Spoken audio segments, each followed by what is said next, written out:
folks. I have a wonderful podcast coming up here with Michael Syrkus, and I know you're all very interested in this topic in this show. It's the county budget. We go through this annually. And I just want to welcome you to the Casey Ingram Show, where we break down the issues shaping our communities. And today we're talking about that Martin County budget. It's not always sexy, but it's incredibly important. And we're joined by someone who's not just a spectator. Michael Syrkus ran for county commission and now offers a unique perspective on this year's budget. We'll talk priorities, process, and whether the county is really spending your money wisely. So let's dive in. Michael, welcome to the show again. Well, thank you. I'm getting used to this new format. I like it. I know. More I'm comfortable. I like it too. I just, no matter what, whether it's live in person or pre-recorded as we are this evening, it's great that, and I appreciate you taking time out of your busy schedule because it's great for all the residents of the community to stay involved as much as possible. And I, for one, that budget is huge. It's huge. It's hard for people to go through. So thank you for coming Amen. through, breaking down what you have found out so far. But let's step back for a second. And, what motivated you to run for county commission?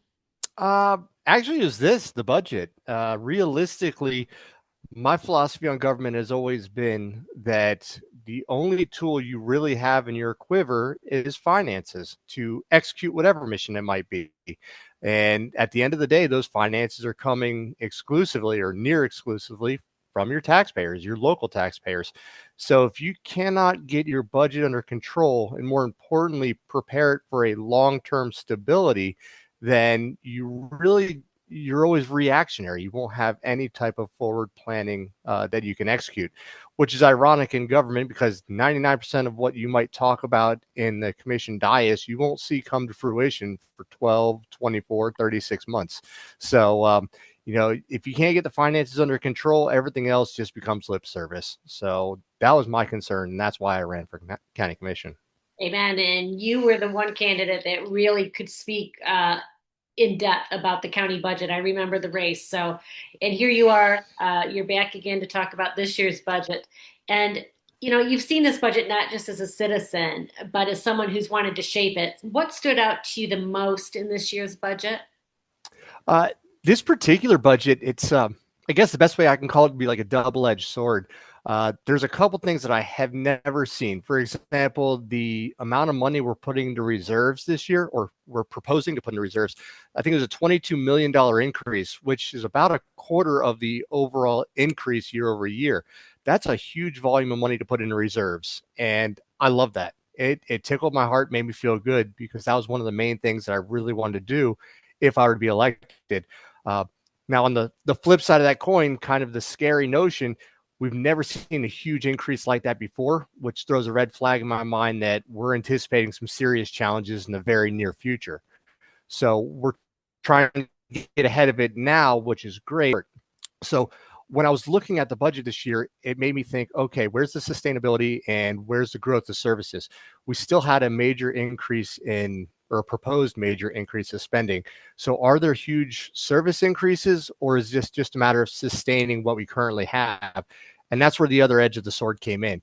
On the positive, we're putting a lot of money into reserves, but on the negative, for the amount of money we're spending, we're not seeing huge increases of service, with the lone exception of being the land acquisitions. I think a lot of people remember we had that half-cent sales tax increase passed last year. I guess that was last November, or no, I guess it was in August. The half-cent sales tax increase is about $20 million every year for land acquisition. That is a part of this budget. So when you look at the year-over-year growth, you see about a $90 million increase from last year. You can take $20 million off the top. That's your half-cent sales after that.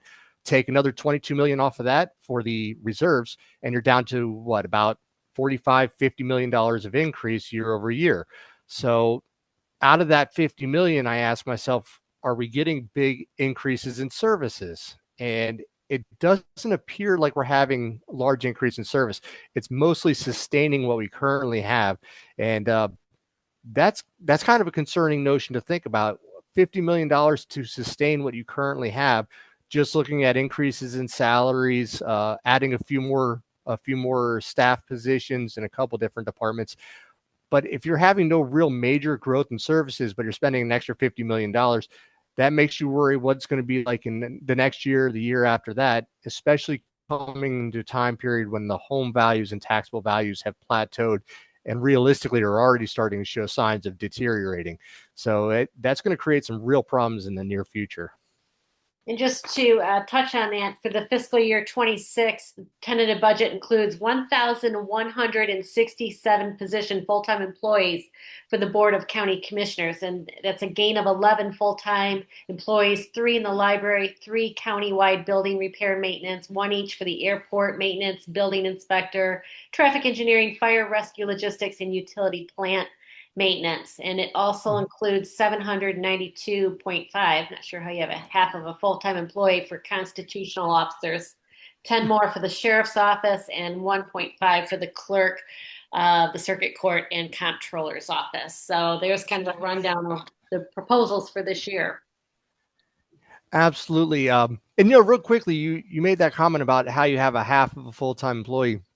And I really wasn't even going to talk much about that or think much about it.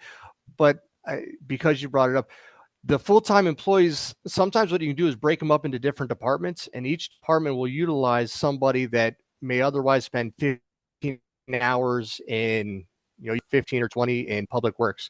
So you end up with these fractional FTEs, which looks really odd, but I think buried in there is actually something we should probably be implementing more. And that is finding efficiencies instead of hiring new employees and trying to figure out ways, okay, how do we fill up a 36-hour work week?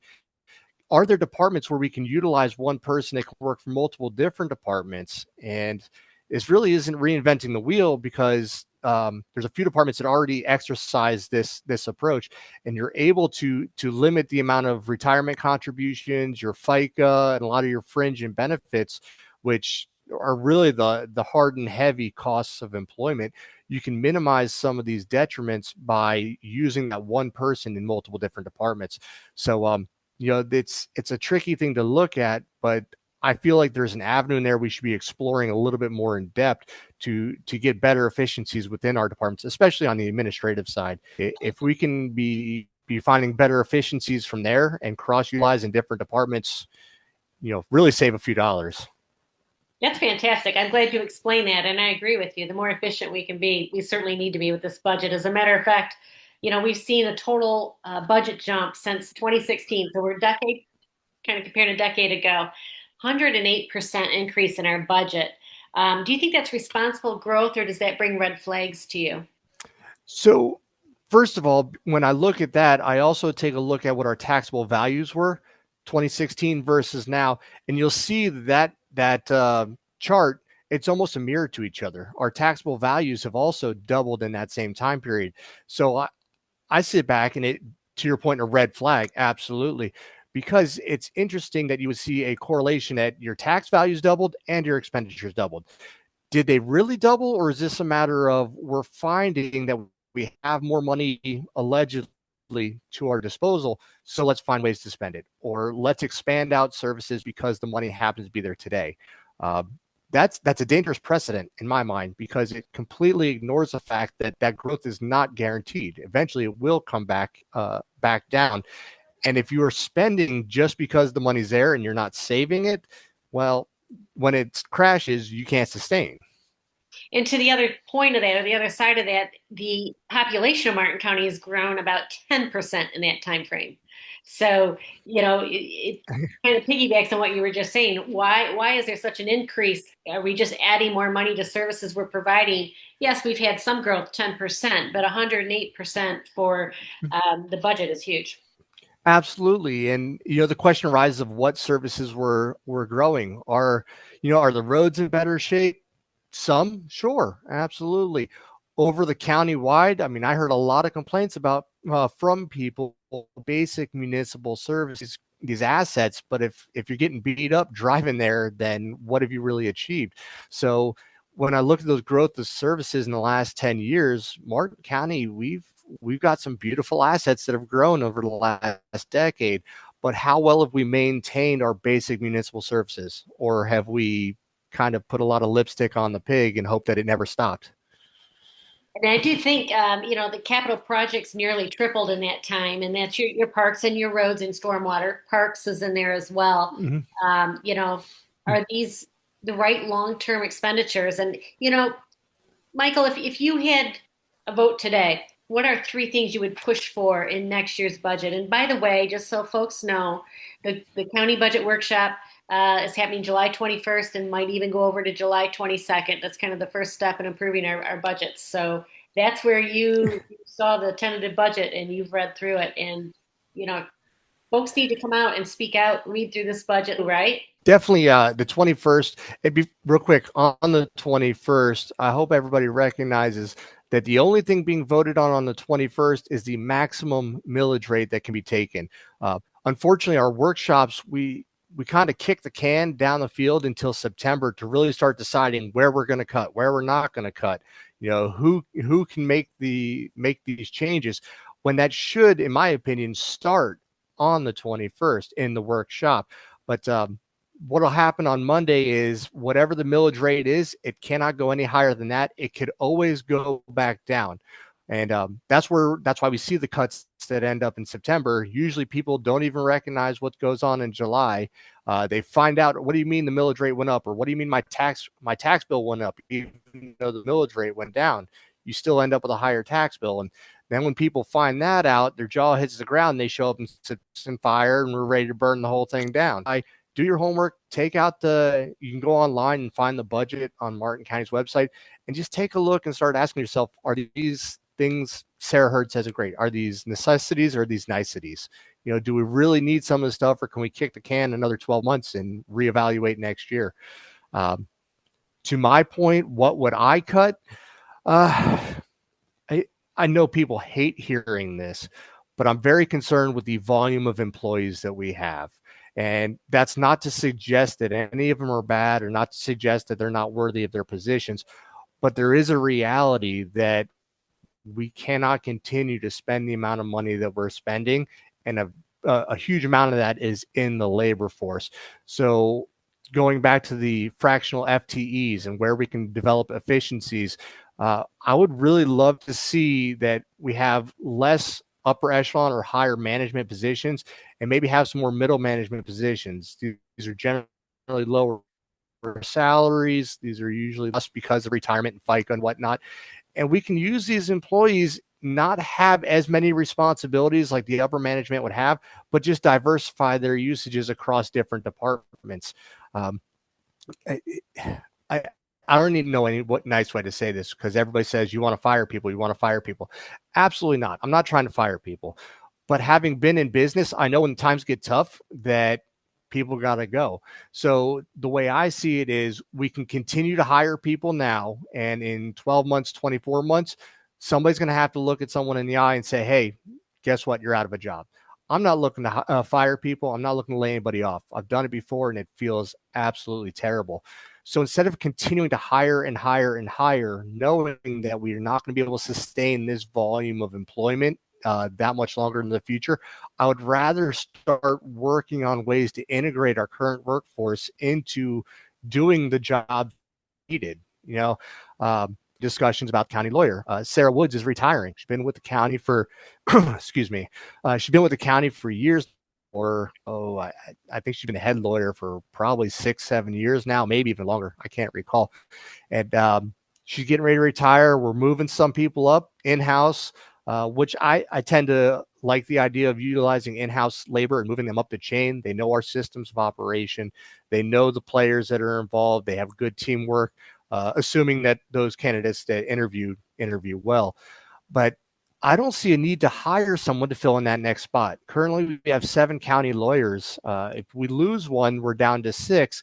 6 county lawyers is still a lot of lawyers. At the end of the day, several of our enterprise funds have financial services set aside to hire outside lawyers for defense. I know the airport, for example, they've had lawyers' fees within their budget and used to have outside counsel when necessary. And we have 6 lawyers already in the county office after Sarah leaves. I don't see any reason to hire a 7th. Or 3 years ago, we used to have 8 lawyers. And I know that you were very intimately involved with the pet shop ordinance issues. We had the issues with Be a Man, Buy Land, which is another recent settlement. Um, no nice way to say this. You don't need so many lawyers if you stop doing things that are going to get you sued. This is not just on the county lawyers side. This is also going to be on our commissioners and admin and all department heads. If we're more cognitive about our decisions and we think a little more open-mindedly about what legal exposures are going to come out of this, is it justifiable? Is it reasonable? I mean, a county lawyer is not a cheap position. Between fringe and FICA and everything all together, salary, everything together, you're looking 200,000 a year plus. So I think our 200. base is over two plus all the other benefits. Oh, absolutely. But the person they're going to hire on the bottom of the chain is going to be closer to that. And I don't know off the top of my head what the starting salary is, but whoever moves up the line will end up with the same salary, the 2+. But the new hire at the bottom of the ladder is probably going to be in the 130 area in that window. But you got to double that when you look at retirement, FICA, health insurance. I mean, that's, again, $250,000 is a drop in the bucket on a $750 million budget, but $250,000 adds up when you do it 2, 3, 4, 5 times. That's So, exactly right. this is a great opportunity to consider, do I need to hire somebody now? Or can we start to integrate the existing workforce of 6, integrate the workload? Because from a personal standpoint, terrible. So I would hate to turn around in 24 months and say, sorry, I can't give you a salary. And now you got to figure out another way to feed your family. Oh, yeah, I know the economy sucks. Good luck. Have a great life. That's a terrible position to be in. So, morally, even financially, but morally, I just couldn't do that. Yeah. Let me back up a little bit. You were talking about the future meetings. July 21st, that is the tentative millage rates. September 10th will be the first budget hearing for the BOCC, and then another one will be September 23. So people can put that on their radar. It's really, really time to speak out. So, all right. So you talked about staffing. That's one red flag, something that you would prioritize. A couple other areas that maybe you looked at and said, "Hey, can't we trim this a little bit?" Yeah. A couple other areas, and this falls in line with the staffing appeal, but it's also infrastructural. The library department you talked about to open in Newfield, the Newfield development in Palm City, and I love the library. I do. I love having that resource. I also recognize we're a county of 165,000 people, and we're opening, I believe that's going to be our 7th library.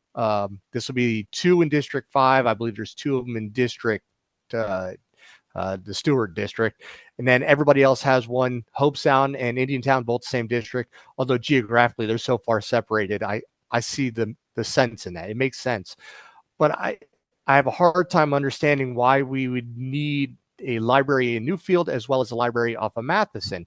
That is not a long geographic jaunt. This is going to sound terrible, but even with Newfield's population, you don't see an overflowing of the libraries. Blake Library is probably one of the busiest, or at least in my anecdotal experience. And they get. We touched one budget item that you would review, and that was, of course, the amount of employees the county's hired. If there's anywhere to trim there, we talked in depth about an opening right now for the county attorney position. There's already, I think you said there's 7 county attorneys, so maybe we just keep it at 6. It's an opportunity.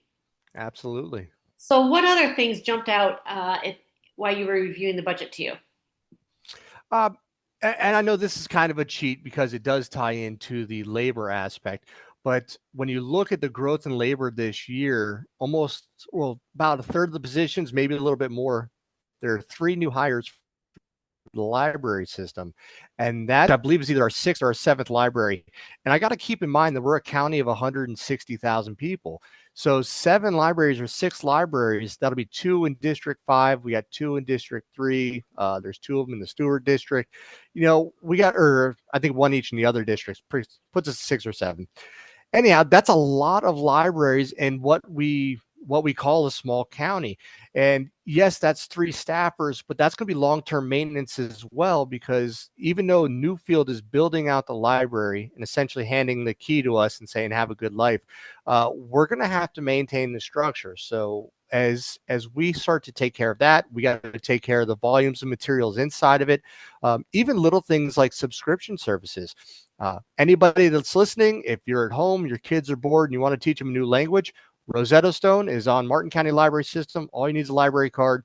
I remember buying Rosetta Stone Spanish, cost me $500 about 10 years ago. That was for volumes 1 through 5. You can do them all for County Library System. We have great things in our library. I don't discount that one bit. But at some point, you have to ask yourself, is there really a return on investment to have that many libraries out there? Because again, when you're putting the money into those services, it's taking away from other very important services in our community. So I understand the labor is just one small part of it, but also maintenance of the facilities, the cost for subscription fees for all the digital parts, and the volumes, what it costs for the computers and books. I mean, a lot of these things, some are donated, some are not. And over the long term, you now have an additional asset to maintain. And that really speaks to what I fear is the idea that our county has taken on financially. We expand services and we don't think so much about the cost of maintaining those services into the future. And the more we expand out these nice, I mean, they're luxuries, they're amazing luxuries, they're amazing assets, but the more we expand these out, the more it takes away from your basic services like your roads, like your septic sewer conversions. I mean, at the end of the day, you got to balance what is existing now versus what you can maintain in the future. And it just reminds me of something I was taught as a kid. Ounce of prevention's worth a pound of cure. Not that long ago, the county commission was kind of heated over how they were going to finance the House of Refuge. That is a county-owned asset. That's about $2 million cost for maintenance. It's a county-owned asset. It's the oldest building in the county, and it's the only remaining house of refuge in the United States of America. It's the only one left out of 10 of them, built in 1876. And we're squabbling over how we're going to maintain that county asset that we've owned for 75 years, but nobody blinked an eye about taking a free library without thinking about how we're going to maintain that in the future. So, if we can't maintain what we have now, then expanding new services seems very short-sighted. And they're willing to throw, I have to throw this out as you're talking about that House of Refuge. They come up with $15 million for Brightline in a snap.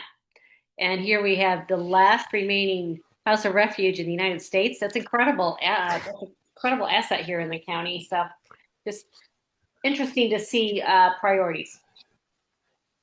And Absolutely.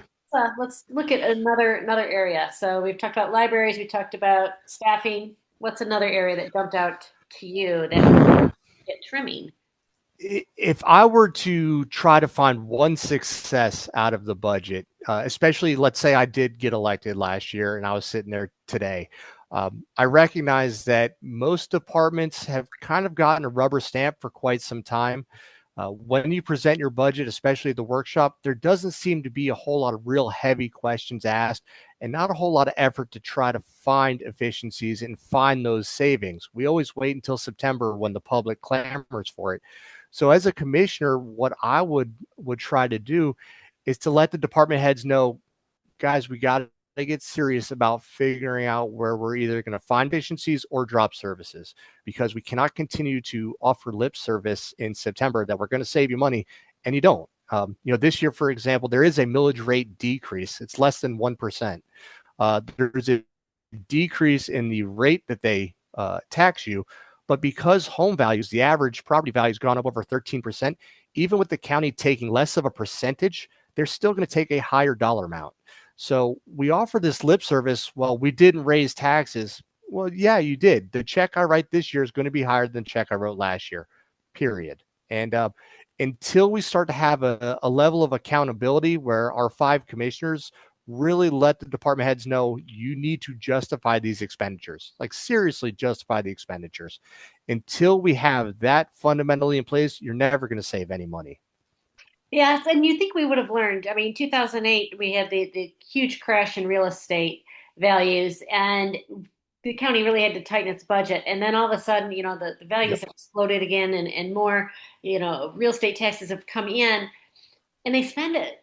You know, how Yeah. how were we doing? That's why I go back to 2016. We were still, we were coming out of that and starting to get healthy again. But holy moly, we're almost at $750 million for our county budget, and it was Yeah. 370 million. So, And that doesn't include school board. That right? doesn't Oh yeah, include what school board's collecting. I mean, they have a budget of their own.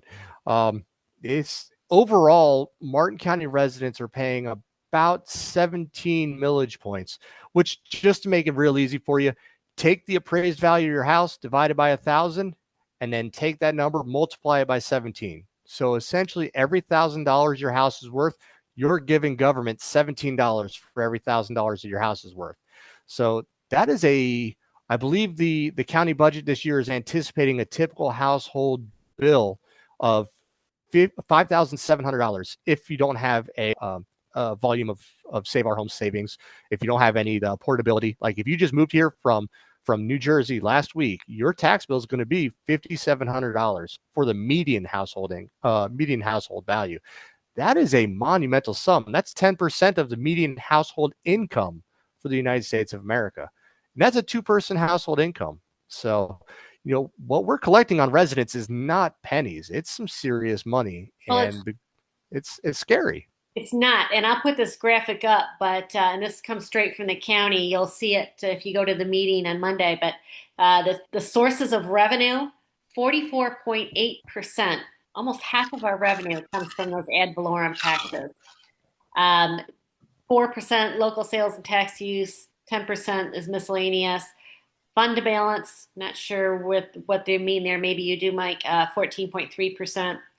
So, and then charges for services are 18%. And there's some smaller ones in there, but that ad valorem, that's us. That's our real estate. Yeah. Well, and that fund balance, real quick, because we talked about the CIP earlier. That fund balance is generally monies that were set aside in previous years for what's called a FARB, or a fixed asset replacement budgets. So we have these savings accounts for specified items, and we put the money into the account because we know this can be a big ticket item, and we're going to have to take a couple years to put the money aside from it. So those fund balances are generally moving that money forward from last year's savings. We spent it last year, put it into a savings account. We're moving it in, and this will be the time period we actually pull the trigger and make those purchases. So I mean, that fund balance, that is your tax dollars still. Absolutely. And let me go through the expenditures real quick. 27.5% operating expenses of the county. Personnel services, 19.4%. Transfer and reserves, 20%. Constitutional officers, 18.7%. Debt is 2.3%, and capital, 11.9%. So that's where the expenditures go. Let's talk about the constitutional offices. That would be your sheriff. Help me out here. The tax collector, the clerk of the court. Your Yep, clerk of court, judicial system, the property appraiser. Who else? We got, did we say supervisor of elections yet? Can't leave Vicky out. I don't know if we Yep, said her. yep, she is. Yep. So these are your constitutional officers, are the ones that essentially you elect. You see them on your ballot. People run for election. So all those positions that work for in the local county government that are elected. No, I guess it was state and judicial is a separate fund. I apologize. But yeah, your constitutional will be your sheriff and that's the biggest budget one. Supervisor elections, clerk court, and the others. Yep. These are a tricky one because I know a lot of people kind of and realistically cost a lot of money to police. There's no doubt about that. And I think why a lot of people get tricked up on it or sticky on it is that the commissioners are actually very limited in what they can do in regards to the budgets of the constitutional officers. They all provide a budget to the county commissioner for review. Sometimes you might have to request it. Most of our constitutional officers, or I shouldn't say most, all of our constitutional officers are pretty forthcoming. They're straightforward, down to earth folks, so they don't have any problems presenting their budgets. they're not necessarily legally required to give you line item budgets, because as constitutional officers, they can run their departments. The county commission essentially says yay or nay. Um, there are ways in which you can bring up concerns about expenditures on this or on that, but ultimately constitutional officers are saying this is what I need. I have a state required responsibility to provide these services, and this is what it costs. You don't want to pay that, then I'll just go to the.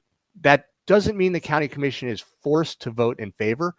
If you can give a compelling reason why you think it's unreasonable, then by all means, you can do that. And there are times where counties will fight. It's usually the sheriff because of how expensive it is to police. But there are times where counties will say to the sheriff, we simply cannot make that happen. If we have to go to the cabinet and argue our case, then so be it. We're trying to work with you. We can't make it happen. And this is a great year to even talk about it, because we're watching this play out live action in Indian River County right now. Right up the road in Indian River County, the sheriff was looking for, I believe, a $14 million increase on a $70 million budget. So that's like 20 something percent, 25% ballpark numbers. And the county commission simply said, we don't have it. We'd love to give you that plus two, but we don't have it. And so they're still weeding through that and working through that. But limited as a county what you can do. You can tell them no, but you can't tell the sheriff, hey, eliminate XYZ. You just don't have that authority.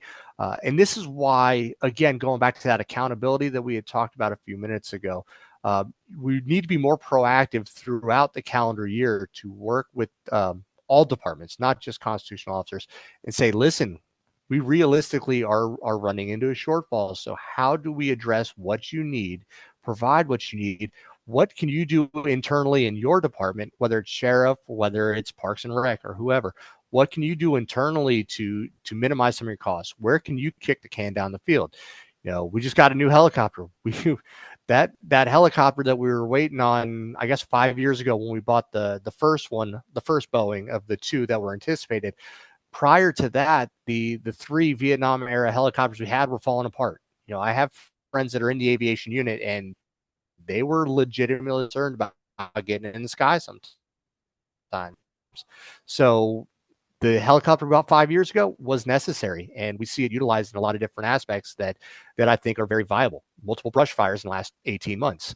And now you got a second one that just came online. So the question becomes, okay, you have essentially a scrapped helicopter. You got one that keeps flying and another in backup.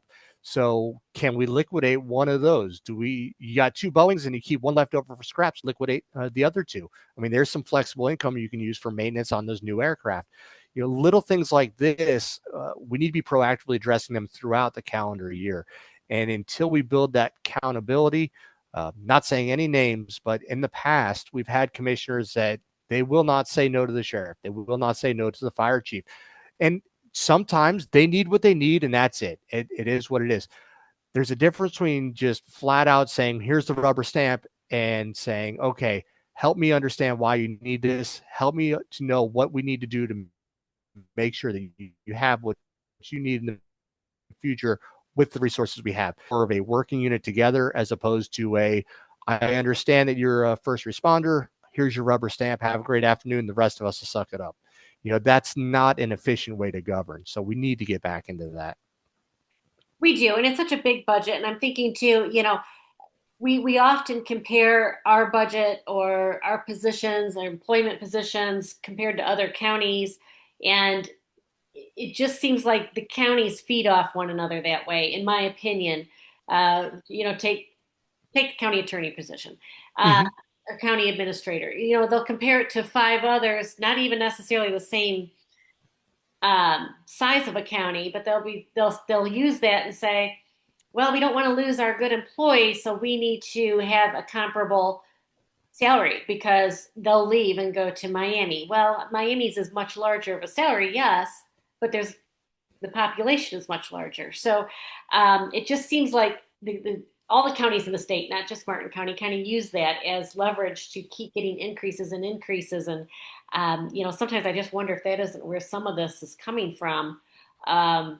Because it was an astounding number to me to see how much the I budget has increased in the over 10 years and our population hasn't.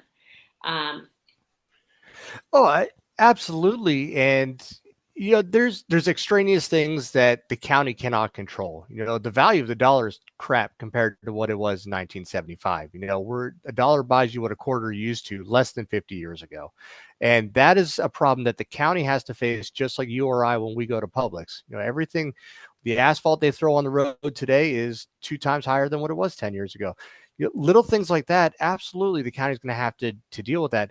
But when it comes to the labor side of it, I understand where the employees will say, Palm Beach County Fire Rescue is starting people at 100,000. I don't know what they start at, but let's Right. say it's $100,000, and Martin County is starting at 50. I understand that. Palm Beach County Fire Rescue goes into 30-story structures. Palm Beach County Fire Rescue shows up to some very, very horrific scenes. Not talking about motor vehicle accidents, because you're going to find that anywhere. But there's a certain violence aspect in some pockets of Palm Beach County where fire rescue's got to show up and deal with drugs and violence issues that Martin County is very blessed and fortunate we don't have to deal with. Not that it does not happen. Occasionally it does, and our guys still have to deal with it, but it's significantly less likely to happen. So what you give up in salary, sometimes you pick up in quality of life. And this happens across the board with everything. And, it's hard to quantify that as a number when you go to Publix and you still get stick with a $5 gallon of milk. It's hard to remember that, yes, I have a much better quality of life in Martin County as an employee than I would in another county when you're still getting hit with high costs. I understand. I sympathize with it, but you still have payers can only give up so much money. So if we're not asking as much of you psychologically, or if we're not putting you in some of the situations that other counties do, the reason they offer 6-figure salaries is because you're going to get just beat up and you're going to get dragged through the mud, and it's not a beautiful life. I have friends in Palm Beach County Sheriff's Office, and what they describe is very different from friends in Martin County Sheriff's Office. Not that the Martin County doesn't see those problems. Occasionally we do, but to a much lower volume. And that's a realistic position that has to be kept in mind. We can't offer these huge salaries because at the end of the day, the workload is a very different workload as well. So, and that's a hard pill to swallow as an employee, and that's a hard thing to sell as upper management. So, if we're to use fire rescue, for example, uh, there's a lot of upper level management. Every district's got a commander. There's battalion chiefs. You have the fire chief. A lot of different units, multiple units, all of them with senior leadership positions. The sheriff's office, for example, the big issue sheriff's office had with the school district as far as their major increase in expenditures for SROs was there's an addition of a management position that the school board said they didn't look for. They didn't need an additional, I believe it was a lieutenant position. Little things like that, going back to what we talked about earlier, we're finding the efficiencies where you can disperse some of the work amongst more middle management or rank and file employees. If we're trying to raise salaries for rank and file fire rescue, do we really need 7 battalion chiefs or 8 battalion chiefs? Is there a way to eliminate one of those positions or reorganize that job when one retires out? Not even trying to fire anybody, but people retire every year. Do you always have to fill upper management positions when somebody retires out? Or can you take that salary and disperse it into rank and file or into middle management? Um, these are the things to consider, especially when we think about a quality of life. We can't always pay in dollars, but you can pay in quality of life. So that needs to be talked about as a bargaining chip as well.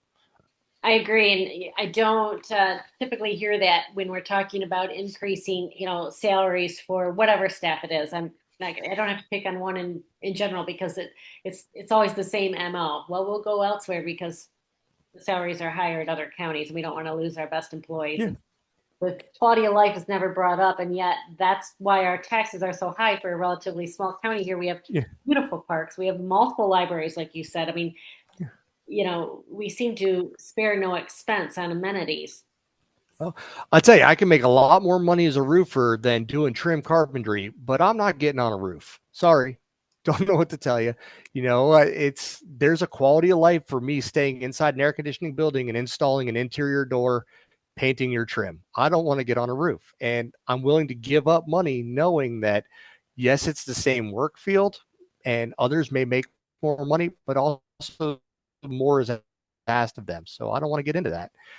And just, one other question, and then I'll have you maybe do a real quick breakdown. If people don't watch the whole thing, at least give them a snapshot of what to look for in the budget next week. But do you think that the rural and underserved areas are getting their fair share of the budget? Um, that's hard to quantify. And the reason why I say that is that our county, unfortunately, going into some of the growth and development patterns we've had a lot of pop-ups of PUDs and developments that are outside the urban service boundary that are organized in a manner that would expect urban services. So, for example, if you search through the county emails, for example, you'll see a few months ago there's a very big push from Stewart West, Cobblestone, that PUD. They're very concerned. Their fire hydrants because within the PUD, it's not serviced for use against fires. Obviously, they had two wildfires in the last year and a half, which has really, excuse the pun, fueled the flames of desire for a fire station in Western Martin County. Cobblestone will not admit this, and I understand where they come from, but they're not going to admit they're outside the urban service boundary and not entitled to urban service boundary services. So, fire rescue from the state perspective in a rural area has up to 20 minutes to respond, and that's considered perfectly fine. If you're inside the urban service boundary, you have less than 7 minute response time, and over seven, you got a problem. So, we have in our rural areas uh, a growth of idea that they're entitled to urban services. That's not the purpose of it. That's why you have an urban services district. So the urban services district is where you're supposed to absorb the vast majority of your funds.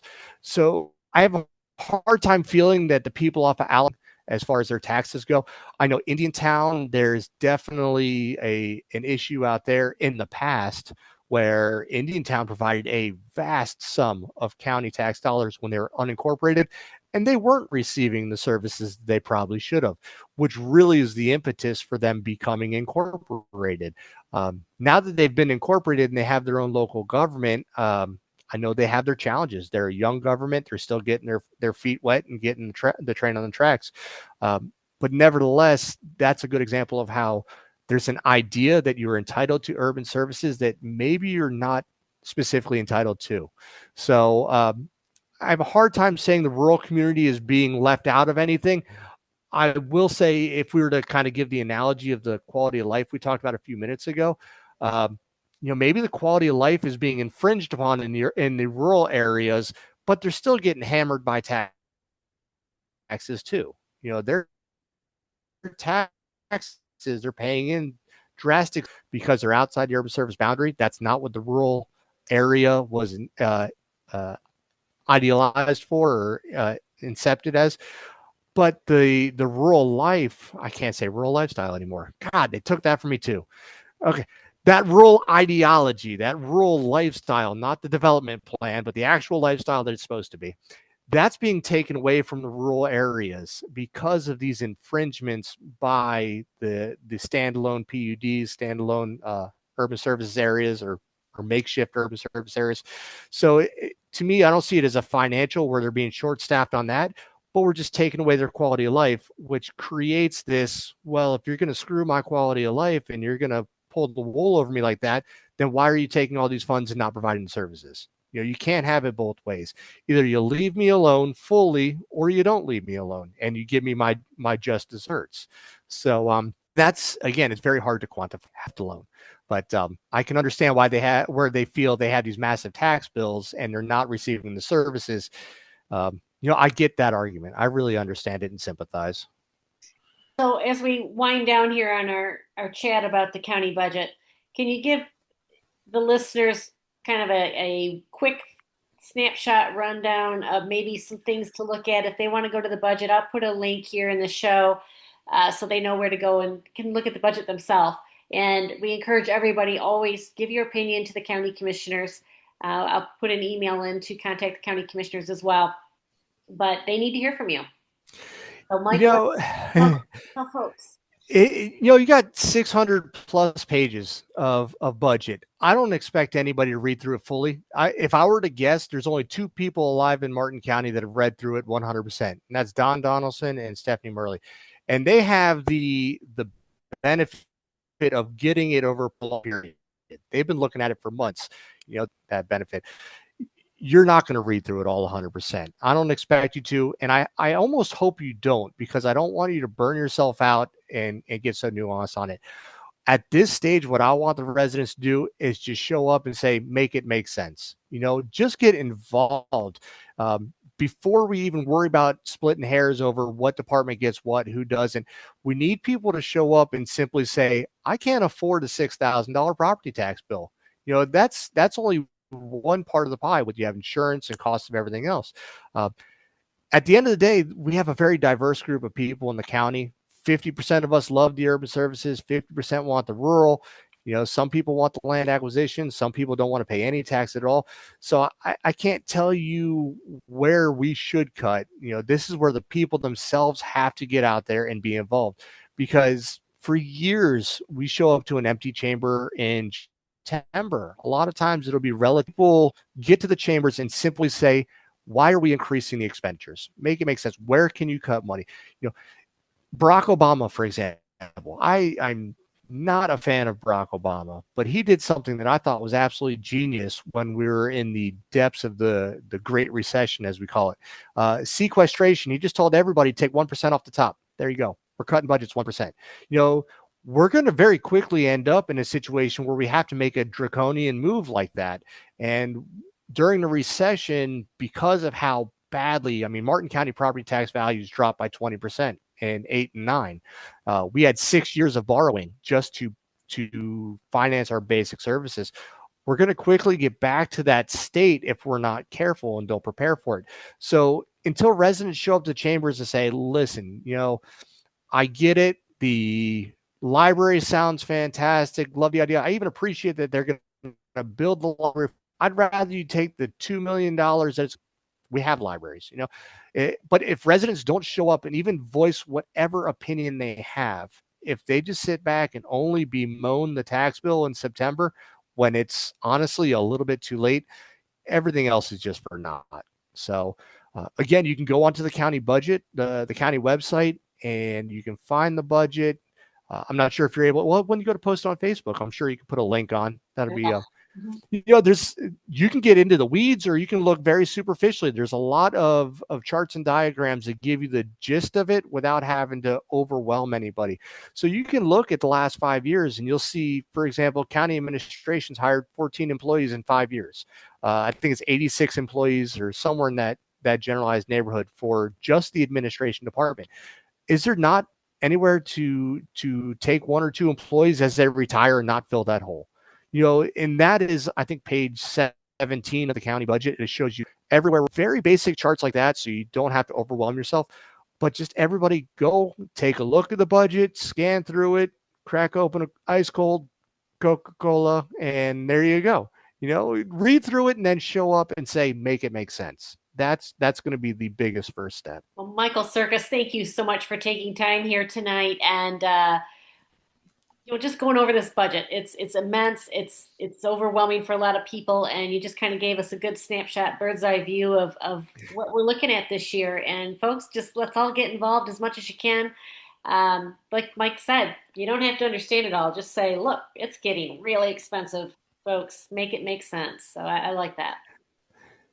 I appreciate it. I always enjoy coming on and having a conversation with you. So do I, and we hope we're going to see you at the next run around the county commission in your district. So we'll talk about that later. I won't put you on the spot tonight, but I will be putting you on the spot in the future. Oh, well, like I said, let's end on a high note instead. Very good, Michael Syrkus. Thank you so much. Appreciate it again, and we've always appreciated your input. So you've done this